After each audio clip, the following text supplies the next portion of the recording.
नमस्कार दोस्तों, good morning. आज अपन पढ़ने जा रहे हैं शुष्क खेती, जो आपका चैप्टर नंबर 5 है 12th क्लास का। और शुष्क खेती में शुष्क खेती की परिभाषा तथा जलवायु खंडों के बारे में अपन पढ़ेंगे। शुष्क खेती किसे कहते हैं, शुष्क खेती के प्रकार क्या क्या हैं, तथा राजस्थान को कितनी जलवायु खंडों में बांटा गया है, राजस्थान भारत के कौन से जलवायु खंड में स्थित है, और कौन कौन से जलवायु खंडों में कौन कौन से जिले आते हैं। दोस्तों तो तो अपन पढ़ना स्टार्ट करते हैं।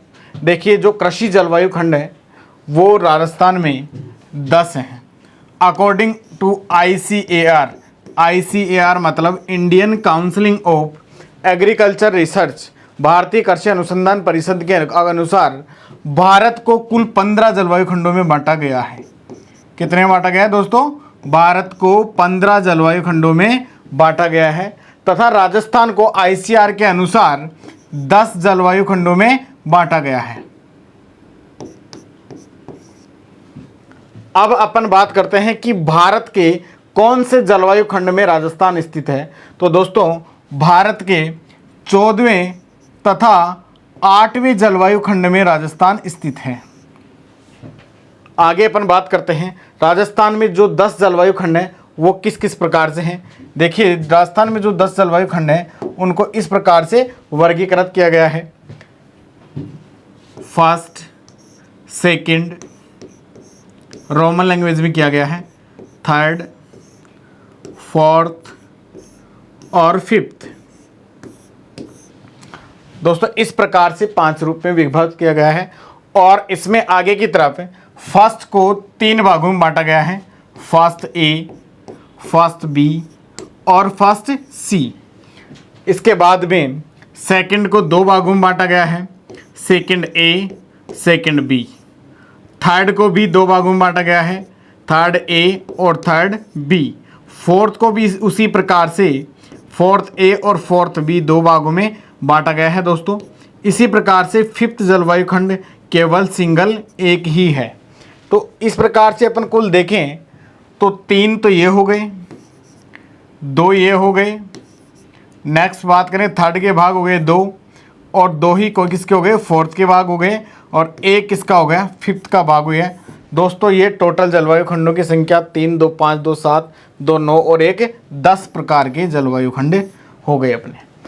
राजस्थान भारत के कुल भूभाग का 10.41% है। दोस्तों, राजस्थान भारत का जितना कुल क्षेत्रफल है उसका 10.41% क्षेत्रफल में फैला है। दूसरी बात बताऊं आपको कि भारत का सबसे बड़ा राज्य है क्षेत्रफल के हिसाब से। क्षेत्रफल में राजस्थान का प्रथम पोजीशन है।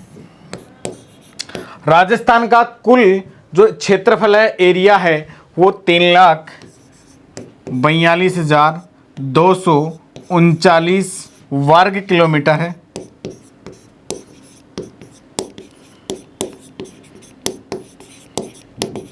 और आपको यह भी पता होगा कि राजस्थान शुष्क प्रदेश की श्रेणी में आता है, मतलब राजस्थान का 60% भूभाग शुष्क प्रदेश है।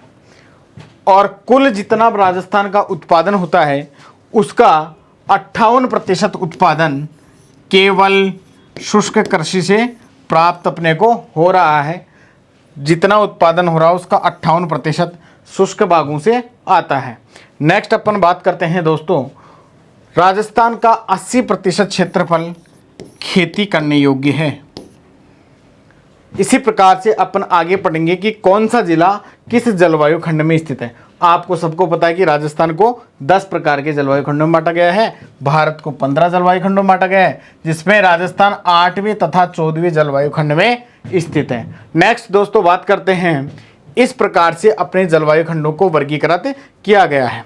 तो इसमें आप इस चित्र को एक बार गौर से देखिए। जो राजस्थान का मैप है, जो पुराना मैप ओल्ड के हिसाब से आपकी बुक और सिलेबस के हिसाब से दिया गया है। तो अपन सबसे पहले बात करते हैं फर्स्ट ए की। तो फर्स्ट ए, देखिए ये क्षेत्र है फर्स्ट ए वाला, जिस क्षेत्र को इस प्रकार से डिवाइड किया गया है। और इस क्षेत्र में आपको पता है बाड़मेर, जोधपुर जिले स्थित हैं।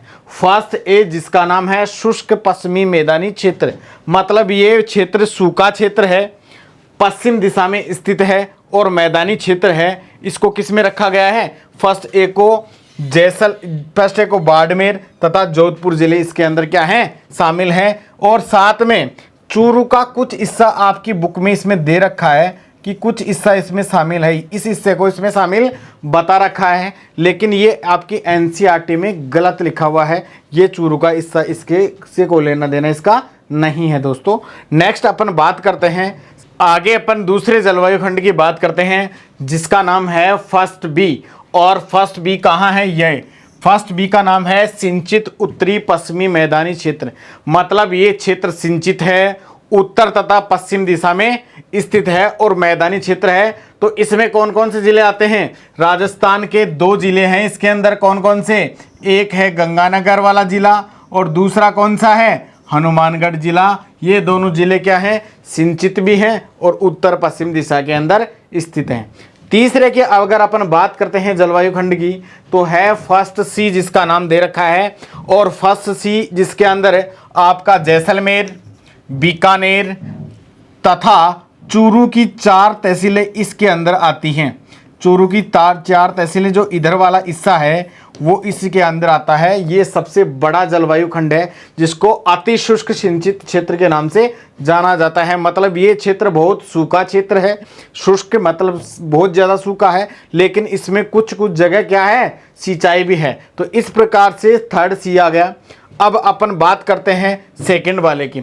सेकंड में सबसे पहला है सेकंड ए, और सेकंड ए का नाम है अंतर्वर्तीय मैदानी क्षेत्र। ये इधर वाला क्षेत्र कंप्लीट हो चुका है। इसमें देखो कौन कौन से हैं, जो चूरू का बचा हुआ भाग आ गया। इस प्रकार से ये जो चूरू का बचा हुआ भाग है वो किस में आ गया, इसी क्षेत्र के अंदर आ गया।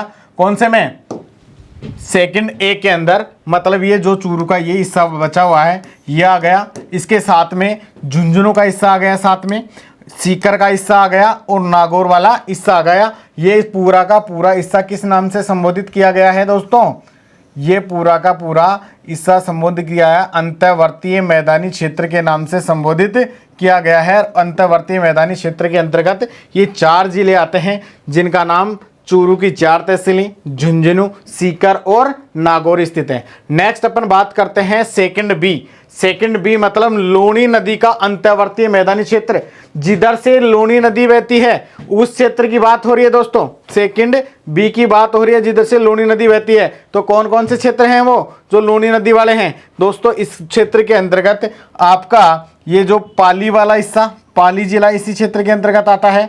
इसके साथ साथ सिरोही का कुछ क्षेत्र आ गया, जालोर का कुछ क्षेत्र आ गया और जोधपुर का क्षेत्र भी इसी के अंतर्गत सम्मिलित है। इसी प्रकार से ये जिले इन क्षेत्रों के अंतर्गत आ गए। नेक्स्ट बात करते हैं अपन दोस्तों थर्ड ए की। तो जो थर्ड ए वाला हिस्सा है उस क्षेत्र का नाम किस नाम से संबोधित किया गया है, थर्ड ए को अर्ध शुष्क पूर्वी मैदानी क्षेत्र। मतलब आधा सूखा है और पूर्व के अंदर स्थित है, इस क्षेत्र की बात हो रही है। तो इस क्षेत्र के अंदर आपके जिले आते हैं, जैसा कि ये जयपुर जिला स्थित है इसके अंदर, जयपुर के साथ में जुड़ा हुआ है दौसा जिला स्थित है इस क्षेत्र के अंदर, और दौसा के बाद में जयपुर से टच वाला जिला कौन सा है, अजमेर जिला इसके साथ में क्यों है लगा हुआ, और टोंक भी इसी क्षेत्र के अंतर्गत आता है। तो इस क्षेत्र में दोस्तों 4 जिले आ गए, जयपुर, टोंक, अजमेर तथा दौसा जिला कौन से क्षेत्र में, थर्ड बी के नाम से इसको जाना जाता है दोस्तों। आगे अपन बात करते हैं दोस्तों थर्ड ए की बात करें, जहाँ तक थर्ड बी की जहाँ तक बात करें तो पूर्वी मतलब बाढ़ संभावित मैदानी क्षेत्र, मतलब पूर्व के अंदर स्थित है, बाढ़ संभावित है। तो वो कौन कौन से जिले हैं, पूर्व के अंदर राजस्थान में ये जिले आ रहे हैं, जिसमें सबसे पहले कौन सा आ गया, इसमें अलवर आ गया, भरतपुर जिला आ गया, और साथ साथ में ये धौलपुर और करौली का हिस्सा भी इसी के अंदर क्या है शामिल, और नीचे जो दे रखा है ये कौन सा, सवाई माधोपुर। तो ये किसके अंतर्गत आ गए, थर्ड बी का जो क्षेत्र है इसमें 4 जिले हैं। कौन कौन से आ गए दोस्तों, अलवर आ गया, भरतपुर आ गया, सवाई माधोपुर तथा करौली का हिस्सा इसी के अंदर स्थित है, मतलब थर्ड बी, जो बाढ़ संभावित मैदानी क्षेत्र के नाम से जाना जाता है। अब नेक्स्ट बात करते हैं दोस्तों फोर्थ ए की। इसे कहते हैं अर्ध आर्द्र मैदानी एवं अरावली पहाड़ी क्षेत्र, जहां पर आर्द्रता भी है, मैदानी भी है क्षेत्र और अरावली के पहाड़ भी स्थित हैं, उन क्षेत्रों की बात हो रही है दोस्तों। तो इसके अंतर्गत आपके राजस्थान का भीलवाड़ा, राजसमंद, चित्तौड़, उदयपुर आदि जिले क्या हैं स्थित हैं, तथा इस क्षेत्र के अंतर्गत कुछ मतलब सिरोही का पार्ट भी जुड़ा हुआ है दोस्तों। इसी प्रकार से देखिए आप, ये जो क्षेत्र जुड़ा हुआ है जिसमें उदयपुर, चित्तौड़, राजसमंद, सिरोही का कुछ क्षेत्र और ऐसे ये जिले शामिल हैं। आगे अपन बात, इसको फोर्थ ए के नाम से संबोधित किया जाता है दोस्तों। नेक्स्ट अपन बात करते हैं फोर्थ बी। तो फोर्थ बी के अंदर दो जिले आते हैं जो नीचे दक्षिण की तरफ स्थित हैं। इनका नाम भी क्या है, आर्द्र दक्षिणी क्षेत्र, मतलब ये आर्द्र हैं, दक्षिण के अंदर स्थित हैं। और ये दोनों जिले हैं आपके बांसवाड़ा और डूंगरपुर, तथा इसमें प्रतापगढ़ जिले का कुछ हिस्सा भी शामिल है, प्रतापगढ़ जिले का कुछ हिस्सा भी शामिल है दोस्तों।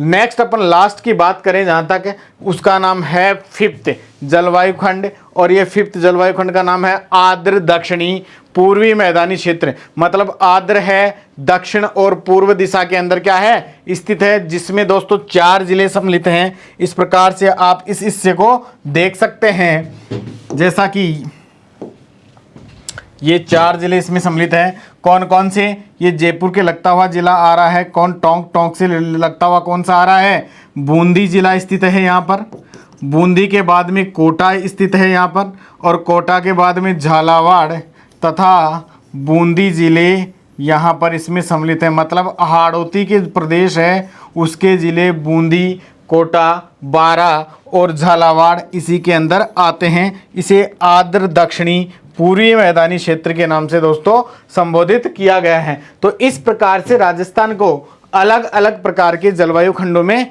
विभक्त किया गया है, जिसमें आपके सामने इस चित्र के माध्यम से आपको समझाया गया है दोस्तों। नेक्स्ट अपन बात करते हैं कि राजस्थान में जो जलवायु खंड है इनके बारे में क्वेश्चन किस प्रकार से पूछा जा सकता है। तो सबसे बढ़िया मैं आपको बताऊं क्वेश्चन, कि क्वेश्चन आपसे पूछ सकता है कि राजस्थान का सबसे बड़ा जलवायु खंड कौन सा है, मतलब ये क्षेत्रफल की दृष्टि से बात करें तो राजस्थान का सबसे बड़ा जलवायु खंड है फर्स्ट सी, जो क्षेत्रफल में सबसे अधिक है ये फर्स्ट सी, ये वाला, जिसमें कौन कौन से जिले आ रहे हैं फर्स्ट सी के अंदर। फर्स्ट सी में आ रहे हैं दोस्तों आपका बीकानेर, जैसलमेर और चूरू की 4 तहसीलें। अगला क्वेश्चन पूछ सकता है कि राजस्थान का सबसे शुष्क जलवायु खंड कौन सा है, तो उसका आंसर भी क्या जाएगा, सबसे सूखा कौन सा है, फर्स्ट सी। फर्स्ट सी राजस्थान का सबसे बड़ा जलवायु खंड है, सबसे सूखा जलवायु खंड है। और इसके बाद में अपन बात करते हैं कि राजस्थान का सबसे सिंचित जलवायु खंड कौन सा है, जहां पर सिंचाई सबसे ज्यादा होती है। तो दोस्तों इसका आंसर जाएगा फर्स्ट बी, जिसका नाम है सिंचित उत्तरी मैदानी क्षेत्र। ये सबसे ज्यादा सिंचाई वाला क्षेत्र है। आगे अपन बात करते हैं राजस्थान का सबसे अधिक वर्षा वाला जलवायु खंड कौन सा है, तो राजस्थान का सबसे अधिक वर्षा वाला और आर्द्र जलवायु खंड दोनों ही कौन सा है, फिफ्थ जलवायु खंड, जिसमें सबसे अधिक वर्षा होती है कोटा, बारा, बूंदी और झालावाड़ के अंदर, और ये आर्द्र क्षेत्र की श्रेणी में भी आता है। आगे आपसे बात करें कि राजस्थान का क्षेत्रफल की दृष्टि से सबसे छोटा जलवायु खंड कौन सा है, तो राजस्थान का ये जो नीचे वाला है दे रखा है फोर्थ बी के नाम से आर्द्र दक्षिणी क्षेत्र, इसको सबसे छोटा जलवायु खंड की श्रेणी में रखा गया है दोस्तों। नेक्स्ट अपन बात करते हैं कि इन जलवायु खंडों में कौन कौन सी फसलें पैदा होती हैं तथा इनकी औसतन वार्षिक वर्षा कितनी है।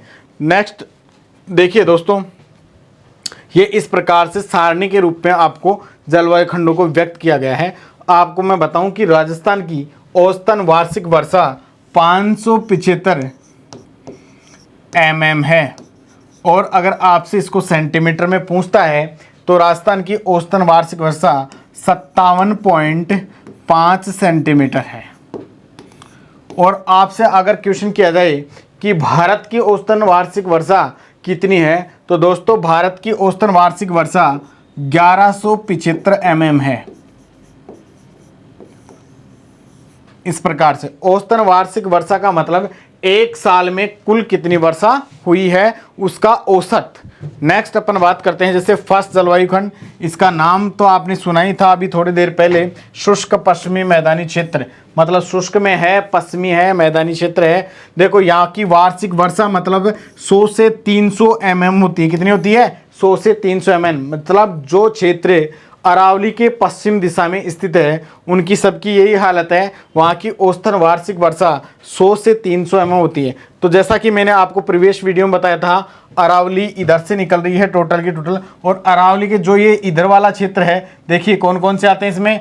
फर्स्ट ए भी इसी में आ रहा है, फर्स्ट सी भी इसी के अंदर आ रहा है, और फर्स्ट बी भी उसी क्षेत्र के अंतर्गत आ रहा है। तो इन क्षेत्रों में मतलब ये मान लो एक तरीके से अरावली यहाँ से गुजर रही है। ये अरावली का कौन सा क्षेत्र है? पश्चिमी क्षेत्र है। और ये अरावली का कौन सा क्षेत्र है? पूर्वी क्षेत्र है। तो इन क्षेत्रों की औसतन वार्षिक वर्षा कितनी है? 300 mm से अधिक नहीं है, मतलब 100 से 300 mm है दोस्तों। नेक्स्ट अपन बात करते हैं इन क्षेत्रों में जिले जो आ रहे हैं वो देखो, फर्स्ट ए में बाड़मेर आया था, जोधपुर, चूरू का कुछ क्षेत्र आया था। और यहाँ पर खरीफ की दालें उगाई जाती हैं। गंवार, चना, गेहूँ, तिल और सरसों, बाजरा आदि फसल मुख्य रूप से यहाँ पर खेती करने योग्य हैं। नेक्स्ट बात करते हैं फर्स्ट बी, जो सिंचित क्षेत्र की श्रेणी में रखा गया है, और इसके अंदर श्री गंगानगर और हनुमानगढ़ जिले को क्या किया गया था? शामिल किया गया है। और इसमें देखिए मुख्य रूप से गेहूं की फसल अधिक होती है, गन्ने की फसल अधिक मात्रा में होती है, तथा खरीफ की दालें वो सरसों भी बहुतायत से होती हैं। नेक्स्ट जलवायु खंड की अपन बात करते हैं फर्स्ट सी, जिसको सबसे बड़ा जलवायु खंड बताया गया था। सबसे बड़ा जलवायु खंड है ये क्षेत्रफल में। ये बहुत अति शुष्क, मतलब बहुत ज्यादा क्या है दोस्तों? सूखा है, लेकिन कुछ जगह सिंचित भी है। और अरावली के पश्चिम दिशा में होने के कारण इसकी भी औसतन वार्षिक वर्षा कितनी है? 100 से 300 mm है। और इसमें बीकानेर, जैसलमेर और चूरू की जो 4 तहसीलें हैं वो स्थित हैं दोस्तों। और इसके अंदर बोई जाने वाली मुख्य फसल कौन सी है? देखो कपास यहाँ पर बहुतायत से होती है, बाजरा होता है, और खरीफ की दालें तथा तिल मुख्य रूप से इसकी फसलें हैं। नेक्स्ट अपन बात करते हैं सेकंड ए, अंतर्वर्तीय मैदानी क्षेत्र। अंतर्वर्तीय मतलब ये कांतली नदी वाला जो क्षेत्र है उसकी बात हो रही है, शेखावाटी क्षेत्र की बात हो रही है। यहाँ की औसतन वार्षिक वर्षा कितनी है? 300 से 500 mm। मतलब अरावली के मध्य क्षेत्र जहाँ से अरावली की निकल रही है उन क्षेत्रों की बात हो रही है। यहाँ इसमें नागौर, झुंझुनू, सीकर और पूर्वी चूरू का कुछ जो बचा हुआ क्षेत्र है वो आते हैं। यहाँ पर मुख्य रूप से बाजरा, सरसों, गेहूँ, ज्वार और खरीफ की दालें आदि फसलें होती हैं दोस्तों। नेक्स्ट अपन बात करते हैं, अगला जलवायु खंड है सेकंड बी, लूणी नदी का अंतः प्रभावी क्षेत्र। जहां से लूणी नदी गुजरती है, और लूणी नदी कहां से गुजर रही है? देखिए पाली, जोधपुर, जालोर, इन सबको क्या कर रही है? लूणी नदी प्रभावित कर रही है, इधर से होकर गुजर रही है। औसतन वार्षिक वर्षा यहाँ की कितनी है? 300 से 500 mm। और यहाँ पर गेहूं, बाजरा, तोरई, मक्का, मूंगफली, कपास आदि बहुतायत से उगाए जाते हैं दोस्तों। थर्ड ए की बात करें, अर्ध शुष्क मतलब आधा सूखा है, पूर्व मैदानी क्षेत्र मतलब पूर्व के अंदर स्थित है, जिसकी बात हो रही है मुख्य रूप से अपनी राजधानी क्या आ रही है? जयपुर। और जयपुर के आसपास के 4 जिले, जयपुर के आसपास में कौन सा? अजमेर आ रहा है, टोंक आ रहा है और दौसा जिले इसके अंदर आता है। और ये अरावली के पूर्व दिशा के अंदर स्थित है, क्योंकि कौन सा बता रहा है क्षेत्र? पूर्वी मैदानी। अब अरावली के पूर्व में क्या वार्षिक वर्षा अधिक हो रही है? कितनी? 500 से 600 mm दोस्तों। नेक्स्ट बात करते हैं इसमें फसलें, वही गेहूं, जौ, बाजरा, मूंगफली, चंवला, सरसों, चना और जो इसकी मुख्य फसलें हैं। आगे अपन बात करते हैं थर्ड बी, बाढ़ संभावित पूर्वी मैदानी क्षेत्र। जहां पर बाढ़ की संभावना ज़्यादा है, राजस्थान के पूर्वी दिशा में स्थित हैं, जैसे कि आपका अलवर, धौलपुर, भरतपुर, करौली और सवाई माधोपुर जिले इसके अंदर क्या है? शामिल। और ये अरावली के पूर्व दिशा में स्थित है। इससे 500 से 600 mm वार्षिक वर्षा इसमें होती है। अलवर, भरतपुर, धौलपुर और सवाई माधोपुर तथा दौसा का भी कुछ हिस्सा इसमें बता रखा है। और तिल, बाजरा, सरसों इसकी मुख्य फसलें हैं, मूंगफली सहित। आगे बात करते हैं 8वां जलवायु खंड, 4th ए, अर्ध आर्द्र व दक्षिणी मैदानी क्षेत्र, मतलब आधा अर्ध है, दक्षिणी में है और अरावली पहाड़ी क्षेत्र के अंतर्गत आता है, जिसमें 500 से 700 mm वार्षिक वर्षा होती है तथा इसमें भीलवाड़ा, राजसमंद, उदयपुर, चित्तौड़ व सवाई माधोपुर, सिरोही का कुछ हिस्सा क्या है, शामिल है। मक्का यहाँ की मुख्य फसल, ये ध्यान रखना दोस्तों, तथा सोयाबीन भी यहाँ की मुख्य फसल है। आगे अपन बात करें 9th नंबर का, जिसमें 4th बी, आर्द्र दक्षिणी मैदानी क्षेत्र के नाम से इसको संबोधित किया गया है। मतलब आर्द्र है, दक्षिण दिशा में स्थित है और यहाँ की वार्षिक वर्षा आर्द्र होने के कारण कितना है, 600 से 750 mm है। इसमें बांसवाड़ा, डूंगरपुर और उदयपुर का कुछ हिस्सा तथा प्रतापगढ़ का कुछ हिस्सा इसके अंदर क्या है, शामिल है। और इसमें मक्का मुख्य फसल है और गन्ना इसकी मुख्य फसल है दोस्तों। नेक्स्ट अपन बात करते हैं आर्द्र दक्षिणी पूर्वी मैदानी क्षेत्र। ये अंतिम जलवायु खंड है, जिसको हाड़ौती प्रदेश के नाम से भी इसको जाना जाता है दोस्तों। किस नाम से जाना जाता है, हाड़ौती प्रदेश के नाम से इसको जाना जाता है। और यहाँ की वार्षिक वर्षा 750 mm से अधिक है, मतलब 750 से यहाँ पर 1100-1200 mm तक भी वार्षिक वर्षा आंकी गई है, जिसमें बूंदी, कोटा, झालावाड़ और ये जिले सारे के सारे स्थित हैं, चारों के चारों। सवाई माधोपुर का कुछ हल्का सा हिस्सा इसमें शामिल है। इसमें गेहूँ, सोयाबीन, मक्का, धान, उड़द, देखो सोयाबीन यहाँ की मुख्य फसल है, कपास यहाँ की मुख्य फसल है, अफीम यहाँ की मुख्य फसल है। ये फसलें दोस्तों इसके अंतर्गत सम्मिलित हैं। तो इस प्रकार से आपके जलवायु खंडों का वर्गीकरण दिया गया है। अगर आगे अपन पढ़ेंगे शुष्क खेती के बारे में, शुष्क खेती के प्रकारों के बारे में, शुष्क खेती का क्या महत्व है। धन्यवाद दोस्तों।